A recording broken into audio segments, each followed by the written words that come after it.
Kasi ayoko naman nung ganyang ka-red. Alam niyo na, pag ganyang ka-red, sobrang anghang yan. Ayoko nang...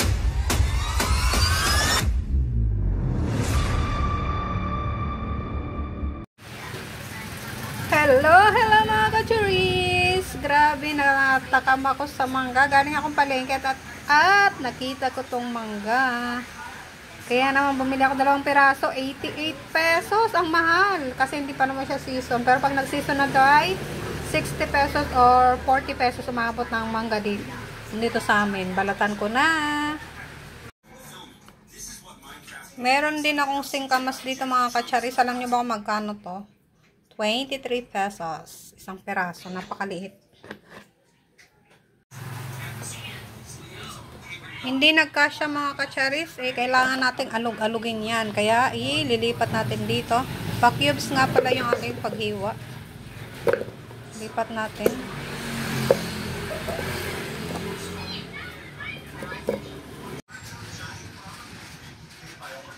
Maglalagay na ako ng isang kutsarang asukal.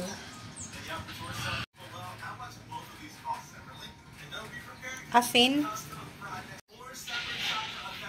Oh, diba? Lalagyan ko din siya ng patis. May asin na, may patis pa.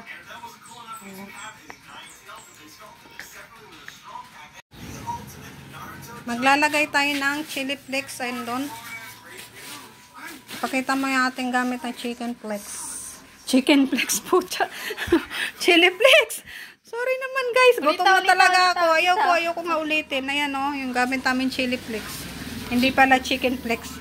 Dali na, gutom na ako. I'm hungry na, you know. Dagana na naman. Maalmoranas kang abot nito. Almoranas, mukun mo ka. Yak. 1. Tama na.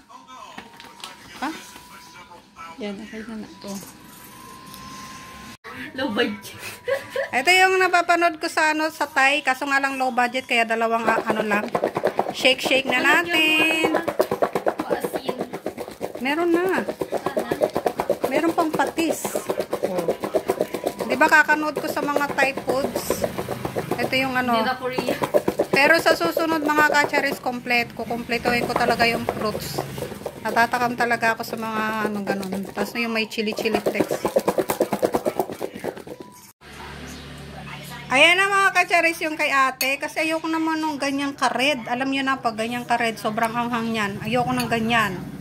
Kaya kay ate yan. Ayan o. Say thank you. Ayan na. Yung cravings namin na ang tagal na. 1 taon na yata.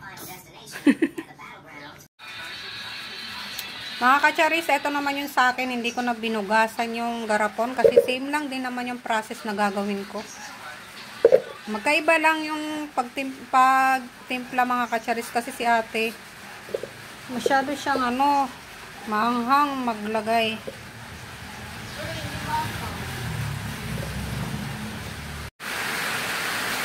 Ayan na mga kacharis, ang lakas na ng ulan dito sa amin. Maglagay ako ng sugar. Ito naman yung para sa akin ha. Tapos, asin. Asin at saka patis.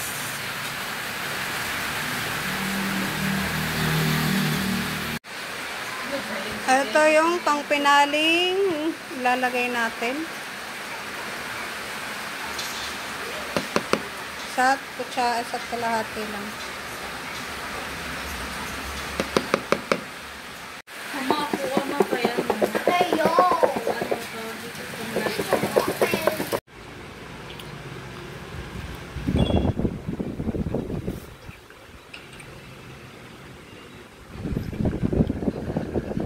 Stick si Auntie.